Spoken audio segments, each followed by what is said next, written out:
Praise the Lord. सबको जय मसीह की। हम एक बार और परमेश्वर के उपस्थिति में आप सबके स्वागत करते हैं आज की ये शाम की बहुमूल्य समय के लिए और परमेश्वर की उपस्थिति के लिए। खुदा ने वादा किया, जहां 2 या 3 मेरे नाम से इकट्ठे हो वहां मैं उनके बीच में उपस्थित हूँ।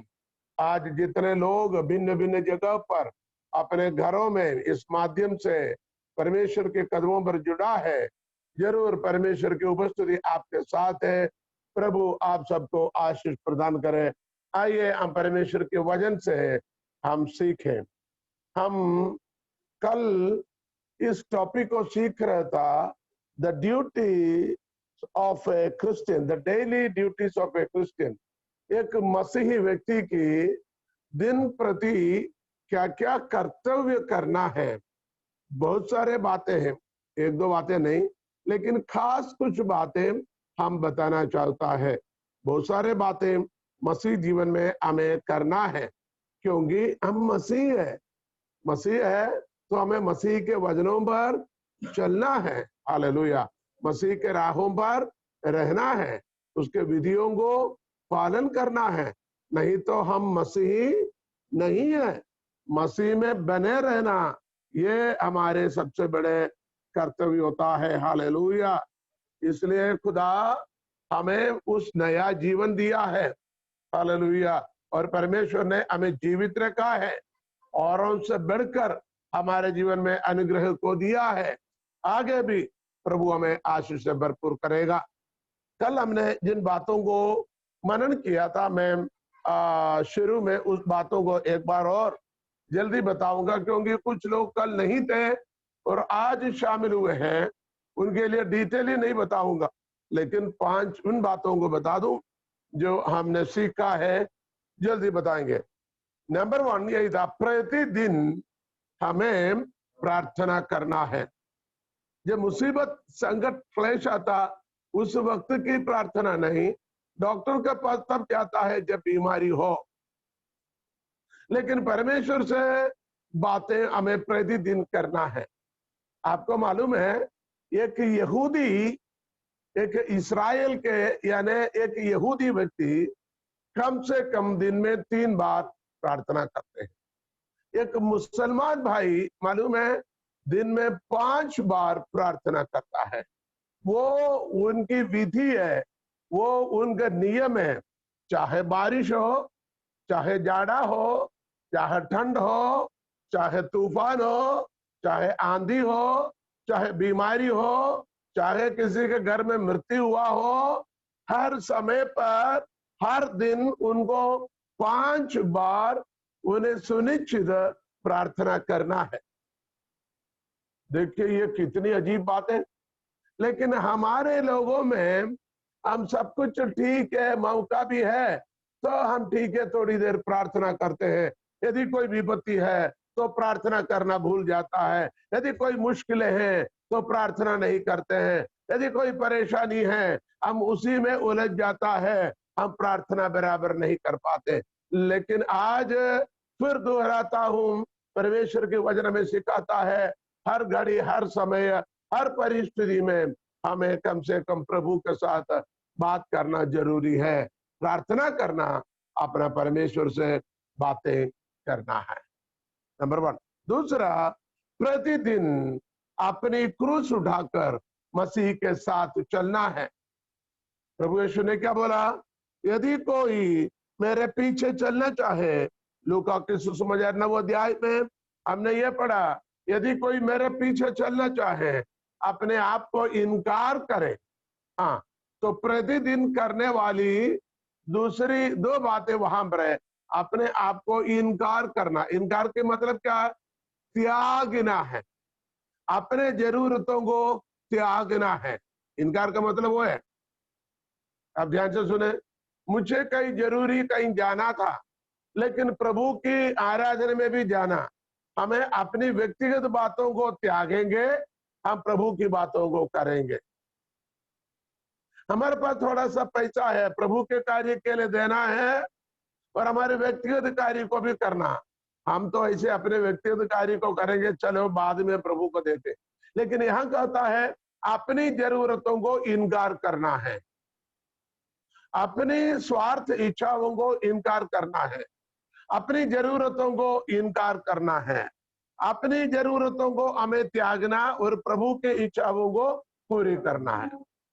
लेकिन हम अक्सर करता क्या है, आप अपनी इच्छा को पूरा करेगा, यदि वो इच्छा को हम पूरा ना करें तो घर में हंगामा हो जाएगा, बच्चे उल्टा सीधा ड्रामा करेंगे, पति पत्नियों के बीच में लड़ाई हो जाएगा, जिसको लेन देन करना है उनके बीच में झगड़ा हो जाएगा।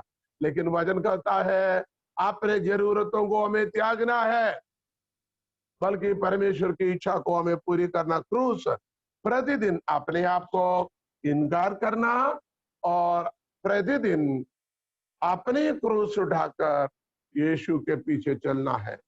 क्रूस यीशु का नहीं, यीशु का क्रूस यीशु ने उठाया, अब हमारे जीवन में भी क्रूस है। हालेलुया। हमारे जीवन के क्रूस क्या है? हमारे जवाबदारियां, हमें प्रभु ने दिया हुआ आज्ञा है, विधियों, उस पर हमें चलना है, उस नियमों को पालन करना है। तीसरी बात, प्रतिदिन एक मन होकर हमें इकट्ठा होना है। हमें जो कुछ करना है, प्रार्थना के लिए इकट्ठा होना, घर में हम 2 जने या 3 जने, लेकिन हमें इकट्ठा होते हैं प्रेयर के लिए, आराधना के लिए। लेकिन उसी में प्रभु क्या सिखाता, खासकर एक मन होना है। आराधना में एक मन होना, प्रार्थना में एक मन होना, वचन सुनने में एक मन होना, कहीं जाने के लिए एक मन होना, प्रार्थना करने के लिए एक मन होना, प्रभु को देने के लिए एक मन होना, सेवकाई करने के लिए एक मन होना। यानी प्रतिदिन की सेवकाई में हमें एक मन होना जरूरी है। चौथी बात, हर दिन परमेश्वर के उपदेश को सीखना और सिखाना। हमें सीखना भी है और हमें सिखाना भी है। अभी सीखने सिखाने के लिए हम प्रतिदिन इकट्ठा हो रहे। कितने लोगों को समझ आ गए? हालेलुया। हम प्रतिदिन परमेश्वर के वचन को हमें सीखना, कुछ भी हो जाए हमें प्रतिदिन वचन को सीखना। जैसे बारिश में भी, ठंड में भी, गर्मी में भी अपनी पेट पूजा, पेट के लिए हम रोटी तो खाते भैया, नहीं तो दाल चावल तो खाते हैं। थोड़ी आजकल भुट्टा निकलते हैं, जैसे कॉर्न निकलता है, तो हम सेक के 2-3 तो खा लेते हैं, क्योंकि हमारे पेट के लिए, जैसे हमारे पेट के लिए भोजन की जरूरत है, वैसे ही हमारी आत्मिक जीवन के लिए भी खुराक या भोजन की जरूरत है। आत्मिक जीवन की भोजन क्या है? वो है परमेश्वर के पवित्र वचन। तो वचन सुनना हमारी आत्मा के भोजन है। हमारी आत्मा को भी भूख होता है। क्या आपको नहीं लगता आपकी आत्मा में भूख है करके? क्योंकि परमेश्वर ने कहता है भूख जो रोटी के लिए नहीं, प्यास जो पानी के लिए नहीं, बल्कि परमेश्वर की वचन को सुनने का भूख और प्यास मैंने लोगों के अंदर डाला है। तो हमारे अंदर प्रतिदिन क्या होना चाहिए? भूख और प्यास परमेश्वर के वचन के लिए होना चाहिए। और जो हम प्राप्त करने वाले वचन को दूसरों को सिखाना भी जरूरी है। पांचवी बात, हम क्या करना है? प्रतिदिन आत्माएं जीतना है। प्रतिदिन हमें आत्माओं को जीतना है। आत्माओं के उद्धार के लिए हमें प्रार्थना करने के साथ आत्माओं के लिए हमें वचन को पहुंचाना है। जैसे हम अपने लिए, प्राणियों के लिए, पेड़ पौधों के लिए प्रतिदिन जैसे कि हम पानी देता है, उसी तरीके से हमें आत्माओं को जीतना है। और प्रतिदिन की सेवकाई में हमें इकट्ठा होना है। प्रतिदिन हमें प्रभु के वचन को सुनाना है। प्रतिदिन हमें क्या करना है? हालेलुया, आत्माएं जीतना है। ये 5 बात को कल हम बड़ी गहराई से थोड़ी समय के अंदर सीखा। आज 6वीं बात, प्रतिदिन हमें सुसमाचार सुनाना है कि यीशु ही मसीह है। प्रेरितों की पत्री 5 अध्याय 42 आयत। कल हम उसी आयत से हमारी वचन की सेवकाई शुरू किया था। प्रेरितों की पत्री 5 अध्याय 42 आयत पढ़िएगा। वे प्रतिदिन मंदिर में और घर घर में उपदेश करने। देखिए, वे का मतलब कलीसिया, जो उद्धार पाए हुए लोग, जो परमेश्वर के भक्त लोग, जिन्होंने उद्धार पाकर कलीसिया में शामिल हुआ था, वे प्रतिदिन मंदिर में और घर घर में उपदेश करने और इस बात का सुसमाचार सुनाने यीशु ही मसीह है, ना रुके। इसका मतलब बिना रुके, बिना विलंब से, आप ध्यान से सुनिएगा शब्द, बिना विलंब से, बिना रुकावट से वो प्रतिदिन मंदिर में भी इकट्ठा, जहां मंदिर है मंदिर में इकट्ठा होता था, इसके बाद घर में भी इकट्ठा होते थे। हम क्या करते हैं, हम जब मंदिर में जाने का मौका मिलता है मंदिर में इकट्ठा होता है, लेकिन घरों में इकट्ठा कभी होता, अभी मंदिरों में जाना नहीं होता, अभी घरों में इकट्ठा हो रहे। लेकिन प्रेरित लोग, प्रथम कलीसिया, हालेलुया, प्रथम कलीसिया के लोग प्रतिदिन मंदिर में इकट्ठा होता था, साथ साथ मंदिर के बाद वो घरों में भी इकट्ठा होते थे। क्या करते थे घरों में इकट्ठा होकर? वो घरों में इकट्ठे होकर उपदेश करते थे। उपदेश करने और इस बात का सुसमाचार सुनाते। किस बात की सुनाते? यीशु ही मसीह है। यही है सुसमाचार। किसको समझ आ गया है? सुसमाचार यीशु हो गया, नहीं तो और कुछ हो गया। वहां हम खाना बांट रहे, यहाँ कपड़ा बांट रहे, वहां पैसा मिलेगा, वहां खेती हो रहे, वहां लोग इकट्ठा हो रहे, ये नहीं। सुसमाचार यीशु ही मसीह है। मसीहा, अभिषेक करने वाले, यीशु बचाने वाले, उद्धार देने वाले, नजात देने वाला। यीशु के अर्थ क्या है? बचाने वाला, उद्धार देने वाला, छुड़ाने वाला, छुटकारा देने वाला, यीशु के अर्थ। मसीहा के अर्थ अभिषक्त, अभिषेक करने वाले, सामर्थ्य से भरपूर करने वाले, शक्ति प्रदान करने वाले। तो सुसमाचार क्या है? यीशु ही मसीह है। यीशु ही मसीह है। मैंने कहा खुदावन चाहे तो मैं आने वाले दिनों में यीशु ही मसीह, इस प्रकार इसी विषय पर मैं आपको कुछ बातों को सिखाना चाहता हूं। यीशु ही मसीह है, यही सुसमाचार है। क्या सुसमाचार? दाऊद के संतान होकर ये कैसा पैदा हुआ, वो दुनिया में जीवित रहकर सुसमाचार की और स्वर्ग राज्य के प्रचार किया और मानव जाति के लिए वो काल्वरी क्रूस पर बलिदान हुआ और तीसरे दिन मृत्यु से जी उठा। 40 दिन तक अपने चेलों को प्रकट होकर 40वें दिन स्वर्ग की ओर, पिता की ओर चले गया। वो अभी दोबारा वापस आने वाला है। ये हमारा सुसमाचार है। हम तीमुथियुस की पत्री में जाता है, वहां पर एक पद हम ऐसे पढ़ता है, दाऊद के संतान होकर जीवित और मृत्यु हुआ प्रभु यीशु मसीह को स्मरण कर, वो मेरा प्रति सुसमाचार है। मेरे प्रति सुसमाचार वही है। निकाले, हमें कहा निकाला? पहला तिमोथी में।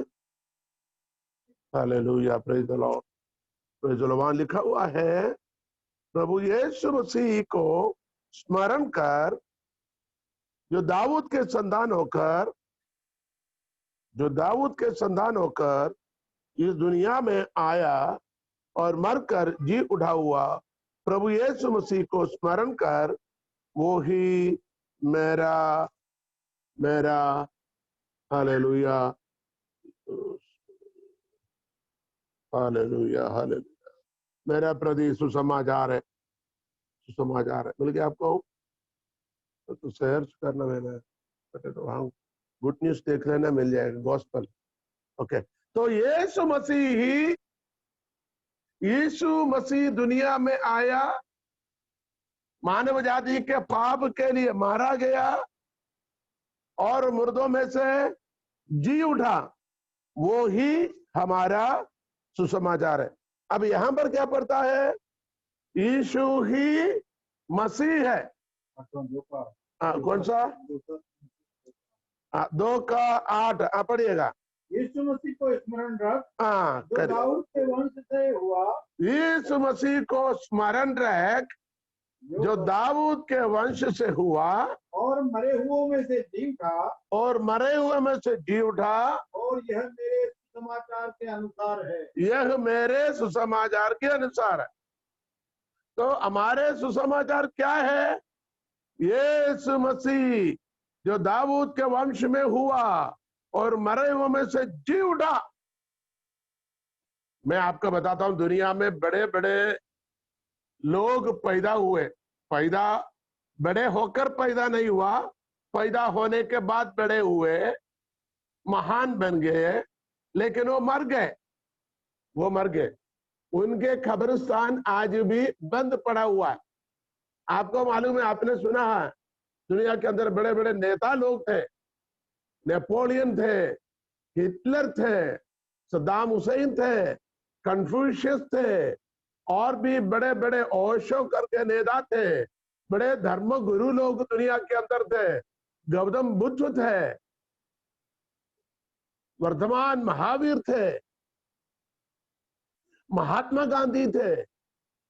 ये सब दुनिया में जीवित रहे, बड़े बड़े कार्य किया, लेकिन वो मर गए। उनके कब्रिस्तान आज भी बंद है। इवन मोहम्मद नबी का भी कब्रिस्तान बंद है। आपको शायद सुना होगा, भारत में सरोजिनी नायडू नामक एक ऐसा नेता थी जो महात्मा गांधी के चेले थे, जिसको भारत कोकिला नाम से जाना जाता है। भारत की कोकिला, भारत कोकिला सरोजिनी नायडू। महात्मा गांधी की मृत्यु हमें मालूम है, गॉडसे ने गोली मारकर उनको हत्या कर दिया। लेकिन हत्या के बाद में राजघाट दिल्ली में हमने जाकर देखा है, राजघाट में उनकी समाधि है। उनके वहां समाधि दिया, राजघाट में उनको आरती को समाधि दिया। समाधि देने के बाद तीसरे दिन सुबह सरोजिनी नायडू और अपने साथ और कुछ लोग उस समाधि पर गए। उस समाधि पर जाकर उस सरोजिनी नायडू ने ऐसे कहा, हे महात्मा, आप भारत को आजादी देने के लिए आपने बड़े बड़े कार्य किए। आखिरी में आप भारत की आजादी के साथ आपने अपने प्राण त्यागा है। हे महाप्रभु, आज तीसरा दिन है। ईसाइयों की जो प्रभु थे यीशु मसीह, वो तीसरे दिन मुर्दों में से जी उठकर आया और 2000 साल से ईसाइयों को उनको आज्ञा देकर, उन्हें अपने वज्रों पर अगुवाई देकर चलाता है। हे महात्मा, आज तीसरा दिन है, आप भी जी उठकर वापस आए और भारत को आगे चलाएं। कितने लोगों को समझ आ गए? ये सरोजिनी नायडू जिसके बारे में हम स्कूल कॉलेजों में पढ़ते हैं, ये उनके शब्द है। सरोजिनी नायडू तो पुस्तक हो तो आप निकाल कर पढ़ सकते हैं, उसी में लिखा हुआ है। उसने बोला, ईसाइयों की प्रभु यीशु मसीह तीसरे दिन जी उठकर आ गया। वो अपने लोगों को अगुवाई करते हैं। तो आज तीसरे दिन है, आप जीवित होकर वापस आइए और हमें चलाइए। लेकिन आपको मालूम है, महात्मा जी के कब्रिस्तान अर्थात समाधि आज भी बंद है, वो वापस नहीं आया। लेकिन हमारे खुदावंद यीशु मसीह के जो रखा गया कब्रिस्तान खुला है, उसके द्वार खुला है। भले वो फलस्तीन देश में अरब भाई लोगों के कब्जे में वो जगह, उसकी रखवाली हमारे मुसलमान भाई लोग करते हैं, लेकिन उस कब्रिस्तान के ऊपर द्वार पर लिख के रखा है वो यहां नहीं है, वो जी उठा है। उसकी रखवाली करने वाले अरब भाई लोग वहां पर पहरा देता कहता है मसीहा यहां नहीं है, वो जी उठा है। कितने सौभाग्य की बात है। क्या है सुसमाचार? खुदावंद यीशु मसीह वो मुर्दा नहीं बल्कि वो जिंदा है। हालेलुया, बोलो प्रभु यीशु मसीह की। इसलिए हम गीत में गाते हैं आज यीशु जिंदा है, हम बताने आए हैं। आज यीशु, यही सुसमाचार हमें सुनाना है। आज यीशु जिंदा है,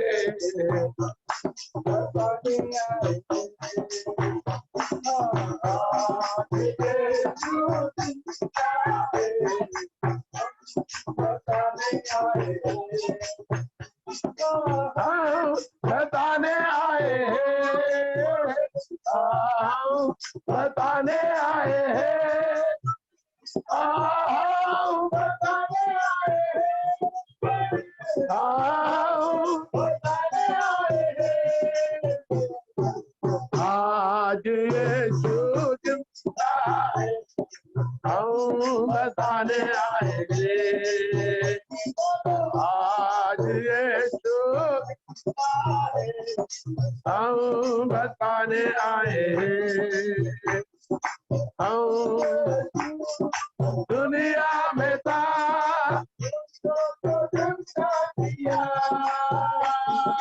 जब यीशु दुनिया में था, हमने कुछ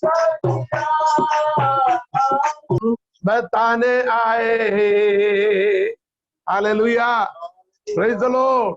हम क्या सीख रहे थे? प्रतिदिन हमें सुसमाचार सुनाना है। क्या है सुसमाचार? यीशु जिंदा है, यीशु जिंदा है। यीशु मरा हुआ ईश्वर नहीं।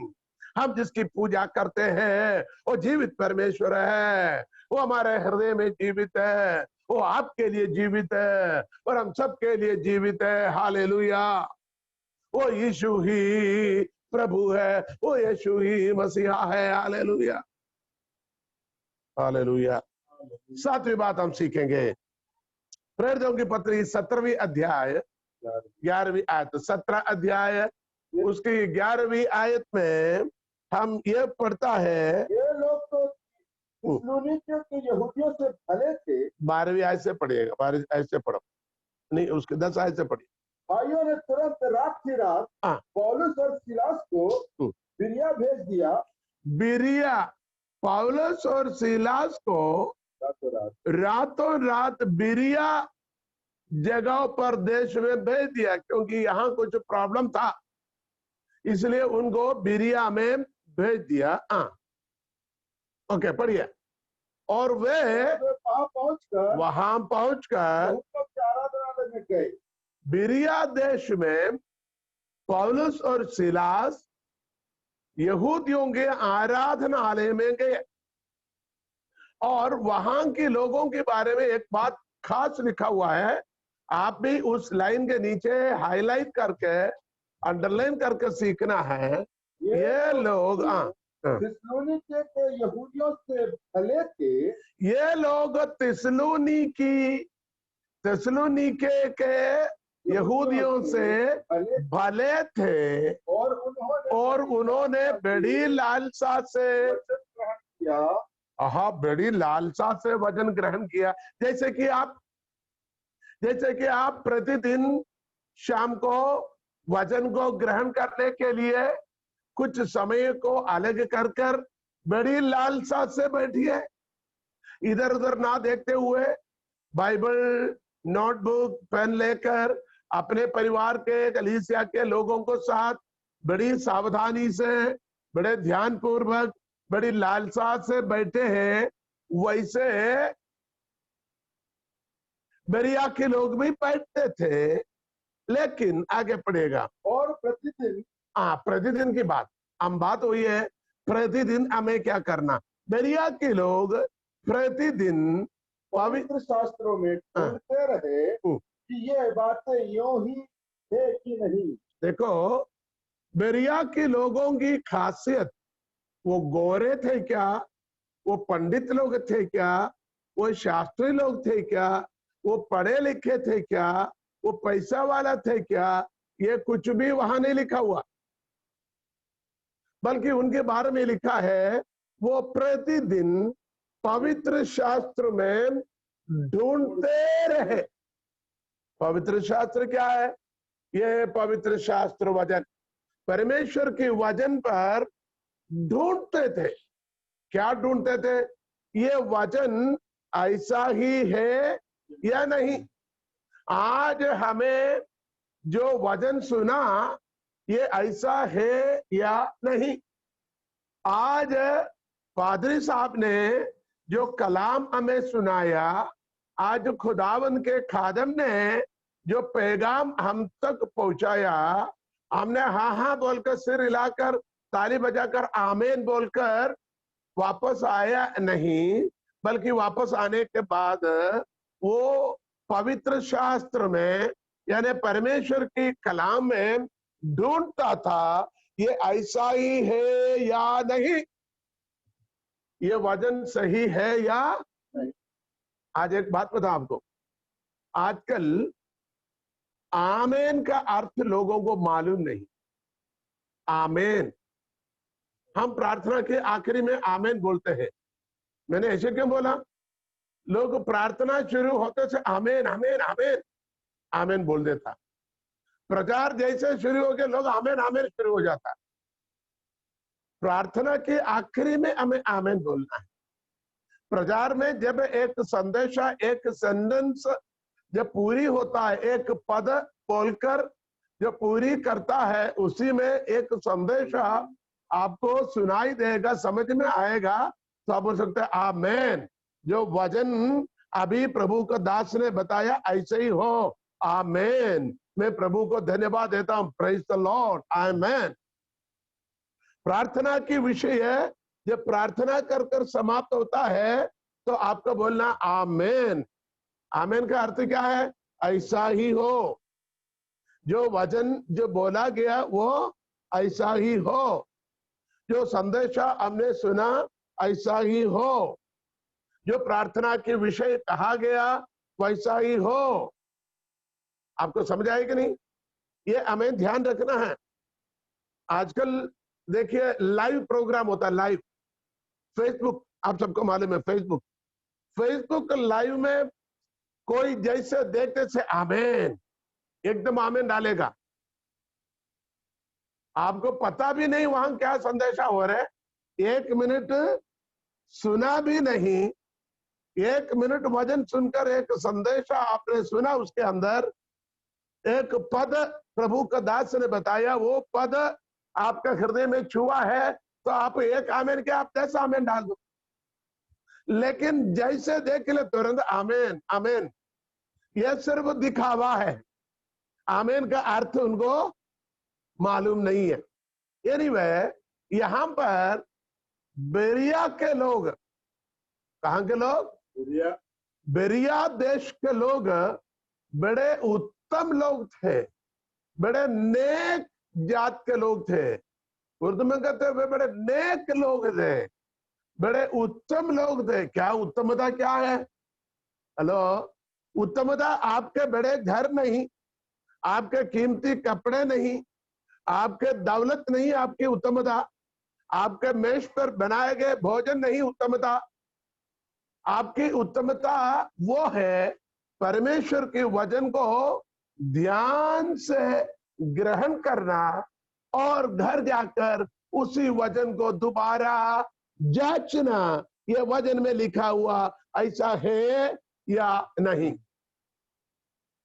मैंने आपको बताया आजकल बहुत सारे टेलीविजन और फेसबुक प्रीचर्स होता है, ऑनलाइन माध्यम से बहुत सारे प्रचारक निकला है, कुकर मुत्ते जैसे बारिश में जो पौधे उगते वैसे अभी बहुत सारे हुए, लेकिन प्रचार करने वाले खुद को नहीं पता मैं क्या प्रचार कर रहा हूं, ये सही वचन है या नहीं।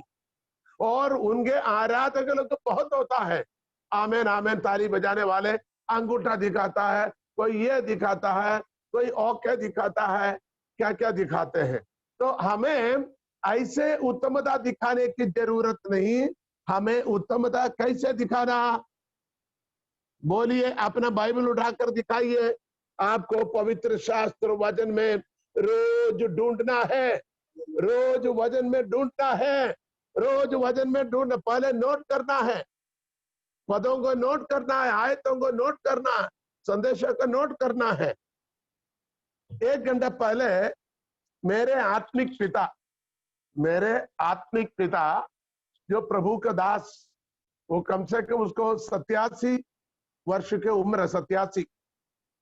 तो आज वो प्रचार कर रहा था, मैंने तुरंत बाइबल ले लिया, मैंने नोटबुक ले लिया, पेन ले लिया।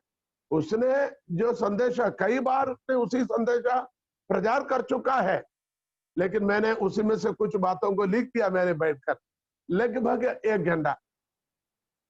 1 घंटा वो संदेशा था, मैं बढ़कर उसी में से कुछ लिखा, वचन को नोट किया। कोई भी प्रचार करे आप नोट कीजिए और बाद में आप उस वचन को जांच के देखिए और परखिए और जीवन में अपनाइए।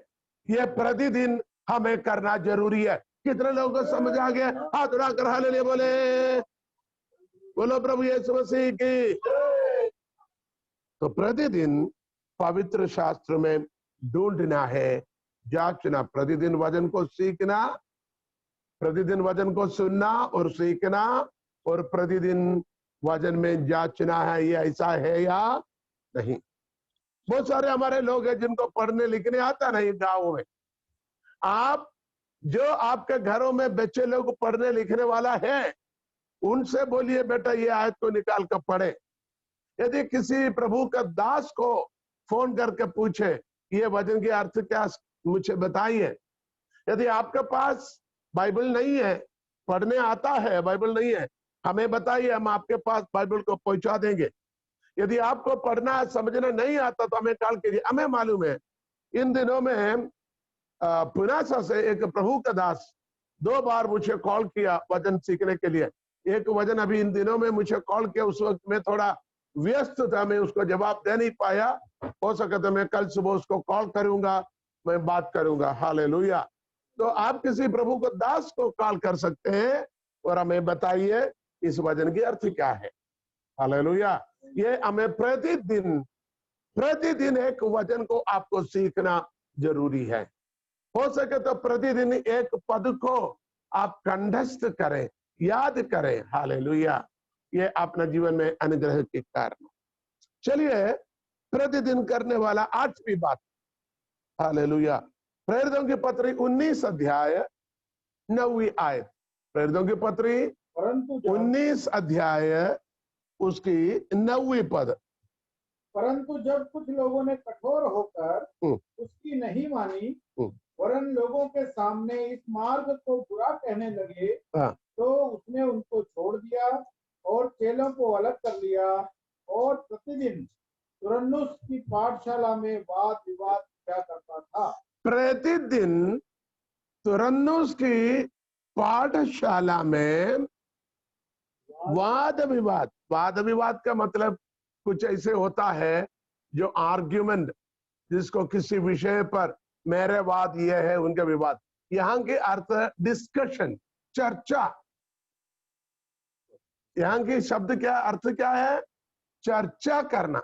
हिंदी में चर्चा बोलते है ना, सलाह मशवरा, चर्चा करना, किसी विषय के बारे में सीखना है। वार्तालाप करना है। चर्चा अच्छी शब्द है, चर्चा करना है ना। यहाँ पर एक शब्द हमने पढ़ा है, वो शब्द ऐसे लिखा हुआ प्रतिदिन वाद विवाद। वाद विवाद के मतलब 2-3 पार्टी लोग बैठकर, हमारी जैसे आजकल आपने टीवी में देखा होगा, टीवी लोग न्यूज आवर में लोगों को बुला के बैठाते, कई पार्टी का, बीजेपी का नेता और समाजवादी का नेता, कांग्रेस के नेता, माकपा के नेता, ओपका के नेता, क्या मालूम सभी पका के नेता बैठकर वो बातें करता है, चिल्लाता, कोई गाली देता, कोई गुस्सा होता, कोई उड़कर निकल जाता है। ये होता वाद विवाद। यहाँ पर तुरन्नोस के पाठशाला, पाठशाला के अर्थ क्या है? जहां सिखाई जाता है, पाठ को सिखाए जाने वाले पाठशाला में। आपको मालूम है पाठशाला, पाठशाला जहां हम पढ़े, हमारे बच्चे पढ़ने जाता पाठशाला, उस पाठशाला में वाद विवाद होते हैं क्या, या सिखाई होता? पाठशाला, पाठशाला में सिखाता है, चर्चा करता है, समझ जाता है। तो यहाँ प्रतिदिन करने वाले एक और कर्तव्य, प्रतिदिन का कर्तव्य क्या है आप बताइए, क्या करना है? परमेश्वर की वचन के विषय में आपको चर्चा कर कर समझना सीखना। हालेलुया। ये हमें प्रतिदिन करने वाली बातें हैं। कितनी अच्छी बात है, प्रतिदिन हमें इन बातों को करना है। Hallelujah, hallelujah. आप प्रभु को धन्यवाद दें। 3 बातें अभी हमने कहा। प्रतिदिन सुसमाचार को सुनाना, यीशु ही मसीह है।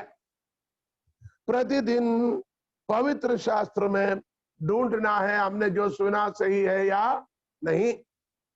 प्रतिदिन जो कुछ सुना है या किसी विषय के बारे में चर्चा करना है।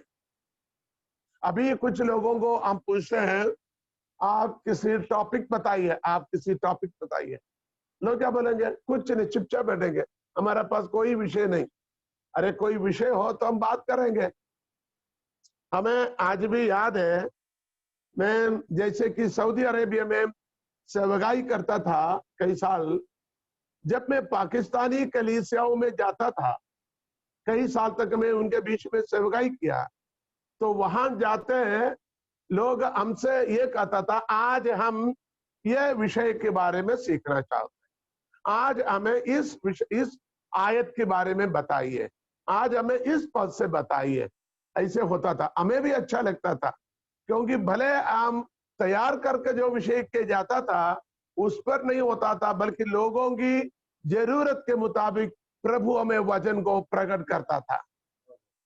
और फिर मैं पूछता था उनसे, आप बताइए आज आप कौन सी विषय के बारे में सुनना चाहता है। तो हमारे बारे में एक ऐसा नाम होता था, एक ऐसा पादरी है जो विषय के बारे में आप बोलेगा उसी के बारे में प्रचार करें, एक ऐसा हमारे बारे में कहता था। यहां पर एक बात है, हमारे पास क्या होना चाहिए? देखो, 2 लोग स्कूल में परीक्षा जल्दी लिखकर 2 लोग निकलता है, 2 लोग परीक्षा जल्दी पेपर दे के आता है। एक सब कुछ आता है, उसने फटाफट फटाफट फटाफट लिख दिया और सबसे पहले पेपर लाके रख दिया। दूसरा जिसको कुछ नहीं आता, उसने अल्टा पलटा कर देख लिया, रखकर आ गया। तीसरा एक ग्रुप होता है, थोड़ा सा आधा अधूरा मालूम, ये उत्तर है क्या, वो उत्तर है क्या, तो ये नाखून काटेगा, ये उंगली चबाएगा, पेन को मुंह में रखेगा, उसका पेपर में जाकेगा, इसका पेपर में जाएगा, उसका बोले थोड़ा बताना, पीछे थोड़ा बताना, वो देखते देखते देखते रहकर समय पूरा निकल जाएगा। आपको समझ आ गया? मसीह लोगों में भी ऐसे लोग हैं, आपको समझ आ गए होंगे। तो हमारे जीवन में क्या होना चाहिए? रोज किसी न किसी, हमें मालूम है हमारी बहन ममता गोयल बहन बीच बीच में वो कॉल करके बोलते हैं, अंकल जी हमें समझ में नहीं आया, ये बताइए। और सुबह जरूर कॉल कर कर मुझसे पूछ लेती है। हमारे जीवन में क्या होना चाहिए? वचनों को चर्चा कर कर हमारे शक को दूर करना जरूरी है। हालेलुया। प्रतिदिन चर्चा करना। अब देखिए दूसरा कुरिन्थी 11 अध्याय 28 का पद को आपको पढ़ना। दूसरा कुरिन्थियों की पत्री 11वीं अध्याय 11वीं अध्याय और उसकी 28 का पद, 11 की 28 पढ़िए। और अन्य बातों को छोड़कर हाँ, जिनका वर्णन मैं नहीं करता, हाँ, सब कलीसियाओं की चिंता हाँ, प्रतिदिन मुझे दबाती है। ओहो, प्रतिदिन क्या खाऊं, क्या पीऊं, क्या पहनूं, जेब में पैसा नहीं है, कहां से क्या मिलेगा, इस प्रकार आर्थिक विषय के बारे में चिंता नहीं। वो तो होता है, माता पिताओं को होता है, बच्चों को क्या खिलाऊं। प्रभु मत्ती के सुसमाचार अध्याय में कहता, तुम कल के बारे में फिक्र नहीं करना, कल के बारे में फिक्र नहीं करना, कल अपने आप में चिंता करेगा। लेकिन प्रतिदिन में चिंता करता था।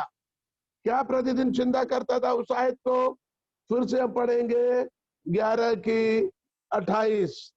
हालेलुया। बातों को छोड़कर हाँ, जिनका वर्णन मैं नहीं करता, सब कलीसियाओं की चिंता प्रतिदिन मुझे दबाती है। सब कलीसियाओं की चिंता प्रतिदिन हमें दबाती है। इसका मतलब हमारे जीवन में प्रतिदिन होने वाले ड्यूटी या कर्तव्य में कलीसिया के बारे में आपको प्रतिदिन चिंता होना। आपको समझ में नहीं आया होगा, आप बोलेंगे हम पादरी तो है नहीं, कलीसिया के बारे में पादरी विचार करें, हम क्यों चिंता करें। भैया कलीसिया आप प्रभु यीशु मसीह के शरीर रूपी कलीसिया की हिस्सा है। हमें यह चिंता करना है प्रभु यीशु मसीह के बदन जो कलीसिया है उसकी रख रखाव, उसकी सुरक्षा, उसकी पवित्रता, उसकी पालन पोषण, ये हम सबका कर्तव्य है। आपके पास 10, 15, 20, 50 विश्वासी हो, उसके बारे में आपको जरूर चिंता करना है। मैं ये पासमानों के लिए कह रहा हूं। यदि कोई विश्वासी आपके रिश्तेदार या आपकी सेवकाई के द्वारा, आपकी प्रार्थना के द्वारा, आप वचन बताने के द्वारा एक बहन, एक भाई या कुछ लोग विश्वास में आया है, आ रहा है, उसके बारे में आपको क्या होना चाहिए? प्रतिदिन चिंता होना चाहिए। प्रतिदिन चिंता होना चाहिए। हाँ, वो आजकल आती नहीं है, वो मेरे बात मानता नहीं, वो थोड़ा आड़ा टेढ़ा है, मैंने छोड़ दिया, बोलना छोड़ दिया, ऐसा नहीं। हमें चिंता होना है। पूछे क्यों? परमेश्वर ने ये उत्तरदायित्व हमें दिया है, आपको दिया है। प्रभु आपसे हिसाब मांगेगा। बोले जिस भाई के पास तुमने वचन बताया था, तुमने प्रार्थना किया था, अब वो कहां है? किसको समझ आ गया? उदाहरण, कायन को यहोवा परमेश्वर ने पूछा, तेरे भाई हाबिल कहां? तो कायन ने एकदम मुंह तोड़ जवाब दिया, क्या मैं अपने भाई का रखवाला हूं? वहां एक आंसर है, उत्तर है, वहां लिखा हुआ नहीं। परमेश्वर यहोवा मजाक में नहीं पूछा, परमेश्वर कभी मजाक करता नहीं, लेकिन परमेश्वर ने पूछा है, इसका मतलब तू ही तेरे भाई का रखवाला है। इसलिए प्रभु ने पूछा। किसको समझ आ गया?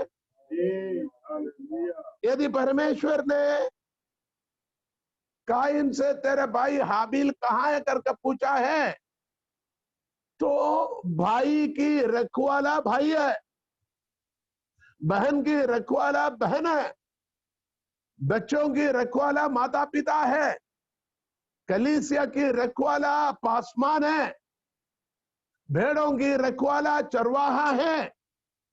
उनकी ड्यूटी है, उनकी ड्यूटी है उसे देखना, देखभाल करना, उसकी सुरक्षा, उसकी आत्मिक जीवन की परवरिश। प्रभु यीशु मसीह हमारे बारे में कितना चिंता करते हैं, इसलिए सब कुछ हमें प्रदान करता है। इस अकाल में भी भोजन, पानी, कपड़े, घर, सुरक्षा सब कुछ प्रदान करते हैं। किसी के घर के सामने जाकर एक रोटी के लिए हाथ बढ़ाने का मौका नहीं दिया, क्योंकि खुदा आपके बारे में चिंता करती है। हेलो, परमेश्वर कहता मैं तेरी चिंता करता हूं। हम लोग गीत भी गाता है, कैसे करता हूं मैं तेरी चिंता, तू क्यों। इसका मतलब यह है, एक परमेश्वर का बेटा, एक बेटी, आपके जीवन में चिंता होना चाहिए। जैसे माता पिता अपने बच्चों के लिए चिंता करते हैं, हालेलुया, परमेश्वर हमारी चिंता जैसे करते हैं, हमें आत्माओं की प्रति चिंता होना है, परमेश्वर की कलीसिया की प्रति चिंता होना है, क्योंकि हम सब कलीसिया की हिस्सा है। हम जीवित मंदिर है। इस कलीसिया के सिर खुदावंद यीशु मसीह स्वयं है और हम उसके शरीर की हिस्सा है, तो हमें चिंता होना है। मनुष्य की अर्थ क्या है? मनुष्य के अर्थ मनन करने वाला, चिंता करने वाला। यदि हम चिंता ना करते हो, यदि हम विचार ना करते हो, तो हम मनुष्य नहीं हैं। हालेलुया। मानव जाति होकर हमारे जीवन में एक चिंता होना चाहिए, कल की चिंता के बारे में नहीं। वो परमेश्वर कहता है तुम पहले परमेश्वर के राज्य और धार्मिकता की खोज करो, साथ साथ ये सारी चीजें जो खाने के लिए, पीने के लिए, पहनने के लिए जो कुछ जरूरत है प्रभु हमें प्रदान करेगा। लेकिन एक बात की चिंता प्रतिदिन हमें करना है, हमें परमेश्वर के कलीसिया के विषय में चिंता करना है, कलीसिया की तरक्की के विषय में चिंता करना है, कलीसिया की बढ़ोतरी के बारे में करना है, कलीसिया हष्ट पुष्ट होने के लिए हमें चिंता करना, कलीसिया विश्वास में मजबूत होने के लिए हमें चिंता करना, कलीसिया एकजुट होने के लिए हमें चिंता करना है, कलीसिया की मन की एकता के लिए हमें हालेलुया चिंता करना है, कलीसिया विश्वास में तरक्की होने के लिए हमें चिंता करना, आत्माएं बढ़ने के लिए हमें चिंता करना है। हालेलुया। प्रतिदिन की चिंता, क्या आपके जीवन में प्रतिदिन की चिंता है कि नहीं? जैसे कि आप भोजन के लिए, वस्त्र के लिए चिंता करते हैं, आपको उससे बढ़कर, उससे कहीं अधिक गुना परमेश्वर की कलीसिया, प्रभु जी इतना साल हो गया मैंने उद्धार पाया, इतना साल हो गया मैंने बपतिस्मा लिया, मैं इतने दिनों से वचन सुन रहा हूं, मेरे द्वारा कोई आत्मा अभी तक उद्धार पाए नहीं।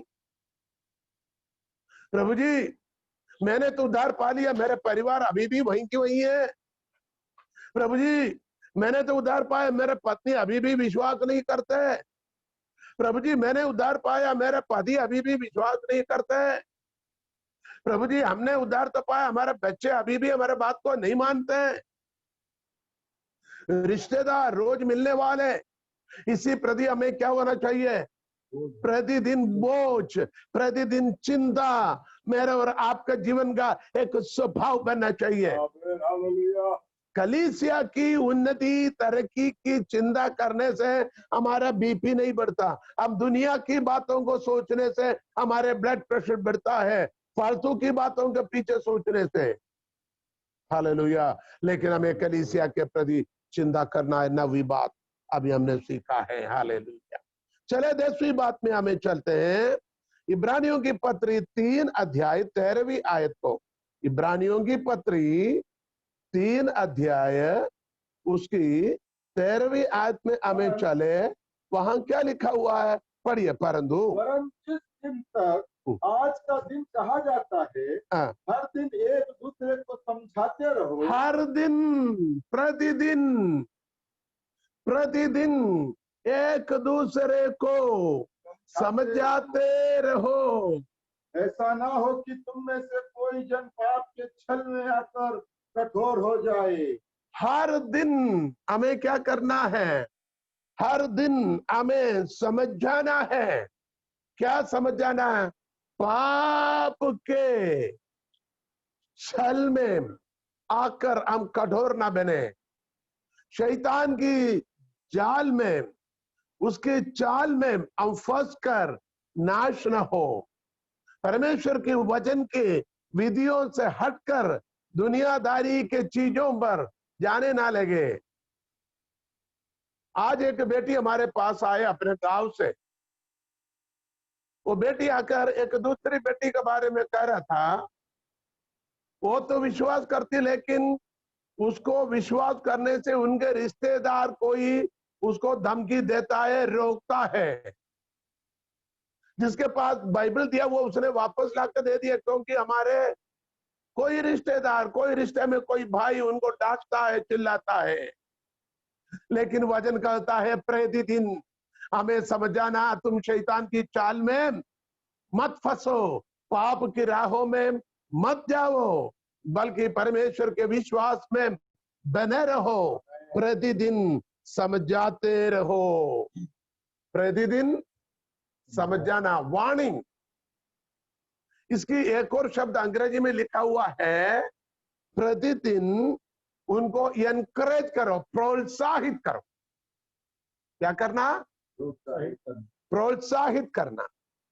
प्रोत्साहित कैसे करते हैं? देखो, जैसे कि आप दौड़ की प्रतियोगिता में भाग लेता है, दौड़ की प्रतियोगिता में भाग लेता है, तो स्टेडियम में या मैदान में खड़े रहने वाले लोग जो आपके साथ है, आपको प्रोत्साहित करेंगे। आपको समझ आए होंगे कैसे करेंगे? अब ताली बजाकर, दौड़ो दौड़ो दौड़ो करके ताली बजाकर। एक बात ध्यान रखना, कौन आपको अप कर ताली बजाकर प्रोत्साहित करेगा? जो दौड़ में जीते हुए लोग या जीतने की इच्छा रखने वाले लोग। इसको समझ आ गया? दौड़ में जीतने की इच्छा जो रखता है वो आपको क्या करेंगे? अब देखिए, इंडिया और पाकिस्तान या इंडिया और बांग्लादेश या इंडिया और श्रीलंका, वेस्ट इंडीज के बीच में क्रिकेट खेल होता है। तो हमारा राज्य को जीतना है करके जो सोचता है वो घर में भी बैठकर ताली बजाएगा, चिल्लाएगा, अपने खुशी से बिल्कुल खड़े हो जाएगा। स्टेडियम तक जाने की जरूरत नहीं। ध्यान से सुने। लेकिन एक ग्रुप, आप जितना भी दौड़ो, आपकी हंसी मजाक उड़ाएगा। वो कौन है मालूम है? जो दौड़ में हार चुका है, जो दौड़ में हार चुका है, जो खेल में हार चुका है, वो ताली नहीं बजाएगा, वो आपकी मजाक उड़ाएगा, ताकि वो नहीं चाहता कि आप आगे बढ़े। आपको समझ में आया होगा? तो इसका मतलब क्या है? ध्यान से सुने। आपको दौड़ना है तो किसके साथ दौड़ना है? जो जीत चुके हैं उनके साथ दौड़ना है। आपको आगे बढ़ना है, आपकी संगति उनके साथ रखना है जो परमेश्वर के साथ विजयंत जीवन में आगे दौड़ने वाले के साथ हमें भी आगे बढ़ना है। इसलिए कहता है विश्वासी को अविश्वासी के साथ क्या नहीं होना? कोई मेल जोल नहीं होना। अरे होने से क्या आसमान टूट पड़ते? क्या आसमान तो नहीं टूट पड़ता, लेकिन तेरे विश्वास के दौड़ में तेरे टांग को खींचेगा, तेरे खिलाफ बुरे शब्द बोलेगा, मजाक उठाएगा, बदनाम करेगा, टट्टा करेगा। अरे टट्टा करेगा तो आपको आगे दौड़ने का हौसला ही खत्म हो जाएगा। आपको समझ आए कि नहीं? इसलिए वचन कहता है विश्वासी को अविश्वासी के साथ कोई भी संगति नहीं होना, कोई भी मेल जोल ना होना, कोई भी रफाकत नहीं होना, कोई भी शिराकत नहीं होना। ईमानदार को बेईमानों के साथ कोई भी रफाकत नहीं होना। इवन लेन देन भी कहता है, उधारी लेना तो भी बताता है, अविश्वासी से उधारी नहीं लेना। कोई खेल, कोई रिश्ता हो, कोई बिजनेस हो, बिजनेस की पार्टनर क्या बोलेंगे, बिजनेस में सहयोगी बनना है तो भी विश्वासी साझेदारी, तो विश्वासी के साथ करें। बहुत सारे विश्वासी लोग अपना बिजनेस को खो बैठा है, उसने विश्वासियों के साथ साझेदारी नहीं किया, अविश्वासियों के साथ किया, आखिरी में पूरे लूट कर लेके गए। इसलिए कहता है रिश्ते की बात आता है, हेलो, शादी ब्याह की रिश्ते की बात, गांव के लोग सुन लेना, शादी ब्याह के रिश्ते की बात आता है, जरूर आपकी रिश्ते विश्वासी के साथ होना है, नहीं तो तेरे अब तक के विश्वास खत्म।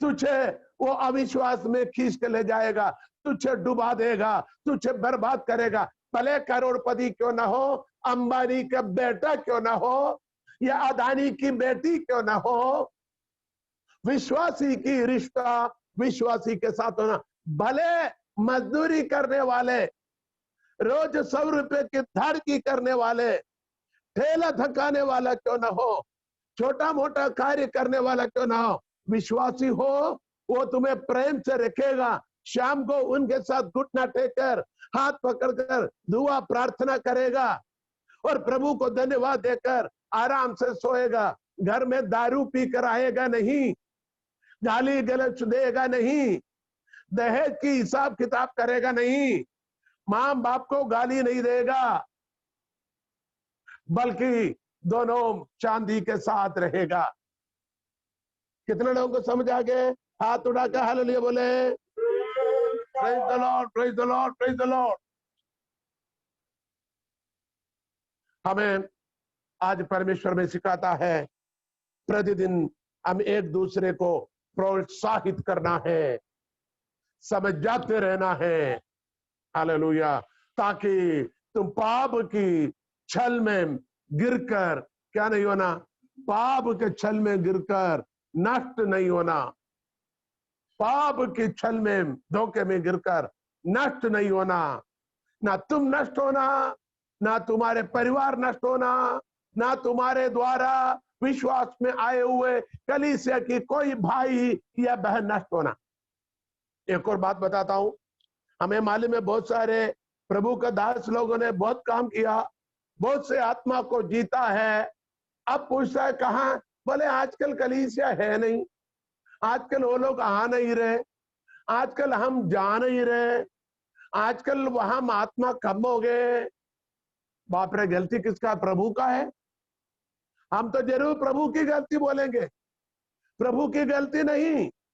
अरे भैया, जिस पौधा आपने बंजर जमीन पर लगाकर बीज डाल के आए, तुम्हें प्रतिदिन जाना था उसके पास, प्रतिदिन जाकर पानी देना, खाद देना, सुरक्षा देना, उसका प्रोत्साहित करना, वजन से सिखाना। ये हफ्ते में एक दिन जाकर चक्कर लगाने से या महीने में एक बार चक्कर लगाने से, साल में 2-3 बार जाकर चक्कर लगाने से पौधा नहीं बढ़ेगा, पौधा सूख जाएगा, उसके अंदर चारा उगेगा और जानवर आकर खा पी कर खत्म करके जाएगा। कहां कलीसिया, कहां आत्मा, कहां लोग? इसकी जवाबदारी किसका है? हमारी है, मेरी और आपके है। परमेश्वर की आत्मा आज हमें इस बात को सुनाता है, यदि आत्मा खत्म हो रहे, आत्मा नष्ट हो रहे, उसका जवाबदारी हमारा है। हमें जरूर जरूर जरूर उस पर सचेत रहना है। इधर क्या लिखा? प्रतिदिन एक दूसरे को प्रोत्साहित करना, प्रतिदिन एक दूसरे को समझाते रहना, प्रतिदिन एक दूसरे के लिए बाट जोहते रहना, बाट जोहते रहना, प्रतिदिन एक दूसरे को सराहना है, प्रतिदिन एक दूसरे के लिए प्रार्थना करना है, प्रतिदिन एक दूसरे के लिए वचन बताना है। हालेलुया, बोले हालेलुया, प्रेज द लॉर्ड। बोलो खुदावंद यीशु मसीह की। खुदा ने कल और आज में हमें बहुत कुछ बातों को सिखाया, मुझे सिखाया। ये वचन में एक उंगली से आपकी ओर इशारा करता हूं, बाकी चारों उंगली मेरी ओर है, मेरी सेवकाई की ओर है, मेरे सोच की ओर है, मेरे कर्तव्य की ओर है। हम कोरोना की बहाना से ऑनलाइन मिनिस्ट्री कर कर बैठा है, 4, 5, 10 लोग जमा होते हैं, बाकी लोगों की चिंता है क्या? हमें जाना, आगे जाना है, लोगों को तैयार करना है, लोगों पर प्रार्थना करना है, हालेलुया, लोगों को वचन सिखाना है, लोगों को प्रोत्साहित करना है। बीमारी पर, अरे ये तो बीमारी कैंसर है, तू तो मरी जाएगा, ये तो फलाना बीमारी है, ये तो ऑपरेशन के साथ टूट जाएगा, ऐसा नहीं। भले कितना भी परेशानी हो, उनको ये बताना, नहीं बहन, नहीं भाई, खुदावंद आपके साथ है, खुदावंद आपको नया दिल देगा, आपके दिल के, आपके हालेलुया ऑपरेशन में खुदावंद साथ रहेगा, आपकी किडनी, आपकी गुर्दे खुदावंद अच्छा देगा। आज हमारे एक प्रभु का दास, उसका बहुत दिनों से ये किडनी की दर्द की शिकायत था, डॉक्टरों के पास गए। कुछ दिन पहले हमने उसको देखा, एकदम कमजोर देखा, बात करने के ताकत नहीं था। हमने उसके लिए प्रार्थना करते आए, जब भी कॉल करते हम पूछते बेटा कैसा है। आज मैंने उनसे बात किया, उसके आवाज, अच्छी आवाज आए। मैंने बोला आपको अच्छा लग रहा है? हाँ, मेरे दर्द खत्म हो गया, अभी वो दर्द नहीं है, अभी मैं बिल्कुल, मेरे शरीर भी ताकत आ गया। क्यों? हम बोलेंगे अरे यार कितनी खराब हो जाएगा, तू मरी जाएगा, बोलेगा तो जीवन ही खत्म हो जाएगा। बल्कि उसकी जगह पर बोलता है खुदावंद आपके साथ है, ये ठीक हो जाएगा, आप विश्वास कीजिए, आपकी बीमारी दूर, आपकी परेशानी दूर, आपके कष्ट दूर, आपके संकट दूर, आपके क्लेश दूर। इसी प्रकार उन्हें रोज प्रोत्साहित करें। आप सोना चांदी मत बांटो, आपके मंगलसूत्र बेचकर उसको मत दे दो।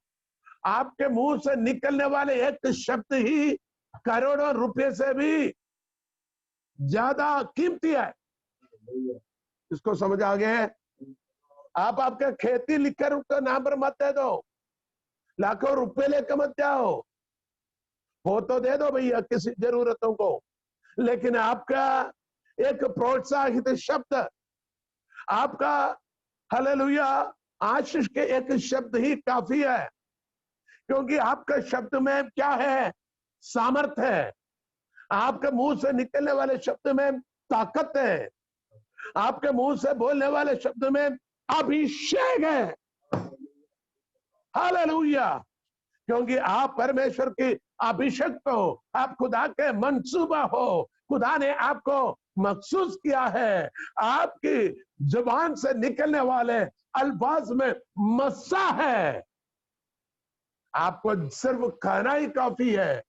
हालेलुया, वो बिल्कुल ठीक हो जाएगा, वो बिल्कुल ठीक हो जाएगा। Hallelujah, hallelujah, praise the Lord, praise the Lord. आपके मुंह में अनुग्रह है, बरकत है, आपके मुंह के अल्फाज में बरकत है। हालेलुया, आप उसको इस्तेमाल करें। तो हमने क्या पढ़ा? प्रतिदिन एक दूसरे को प्रोत्साहित करो, समझाते रहो, है ना, ताकि पाप के छल में गिरकर नाश ना हो। 10 बातों को सीखा। 10वां बात कौन बताएंगे? 10वां बात कौन बताएंगे? हम प्रार्थना में जाएंगे। नंबर 1, प्रतिदिन प्रार्थना करना, प्रतिदिन अपना क्रूस उठाकर यीशु के पीछे चलना, प्रतिदिन एक मन होकर इकट्ठे होना, प्रतिदिन उपदेश को सीखना और सिखाना, प्रतिदिन हमें आत्माएं जीतना, प्रतिदिन सुसमाचार सुनाना, ताकि यीशु ही मसीह है। कुछ लोग बोलेंगे तुम्हारे लिए यीशु मसीह है, हमारे लिए फलाना मसीह है। ऐसा नहीं, यीशु के अलावा कोई मंसूबा, कोई मसा, जो मसा किया हुआ दुनिया में है नहीं। और सातवीं बात, प्रतिदिन पवित्र शास्त्र में हमें ढूंढना है, जांचना है। यूं ही लिखा है। हाँ, यूं ही लिखा है कि नहीं, ये बातें सही है कि नहीं, हमें ढूंढना है। प्रतिदिन हमें वचनों को चर्चा करना एक दूसरे से। मोबाइल पर हम किसी की बात के लिए कितना कॉल करते हैं, व्हाट्सएप में, वीडियो कॉल में, मैसेंजर में हम इस्तेमाल करते हैं। हम किसी से वचन की बातें चर्चा करेंगे। प्रतिदिन कलीसियाओं की चिंता होना, जैसे परिवार के बच्चों की चिंता होता है, बीमारों की चिंता होती है, उससे बढ़कर कलीसिया की तरक्की, उन्नति के लिए हमें चिंता होना, जिसके लिए खुदा ने हमें बुलाया, कलीसिया की हिस्सा खुदा ने हमें बनाया है, कलीसिया की जवाबदारी खुदा ने हमें दिया है, तो हमें चिंता करना जरूरी है। प्रतिदिन एक दूसरे को प्रोत्साहित करना है, एक दूसरे को उकसाना है, एक दूसरे को बढ़ोतरी देना है। आज के समय को देखते हुए मैं इस संदेश को यहां समाप्त करना चाहता हूं। जितने लोगों ने परमेश्वर के वचन को सुना है, इस वचन को भूल न जाना, इस वचन को रोज आप रिपीट करें, सीखें और अपना जीवन की एक शैली बनाइए, एक अपने जीवन की एक तरीका बनाइए, एक ऐसा उसी मॉडल पर हमारा जीवन को आगे बढ़ पाए। हालेलुया, बोलो प्रभु यीशु मसीह की हालेलुया, हालेलुया। आइए अपने आप को परमेश्वर के पवित्र हाथ में समर्पण करते हुए हम प्रार्थना में जाएंगे। हालेलुया। सभी प्रार्थना, उनके परिवार, उनके मिनिस्ट्री, उनके संतानों, उनके समस्याएं, उनके बीमारी, तमाम बातों को स्मरण करते हुए हालेलुया आदरणीय डॉक्टर साहब प्रार्थना करेंगे। हालेलुया।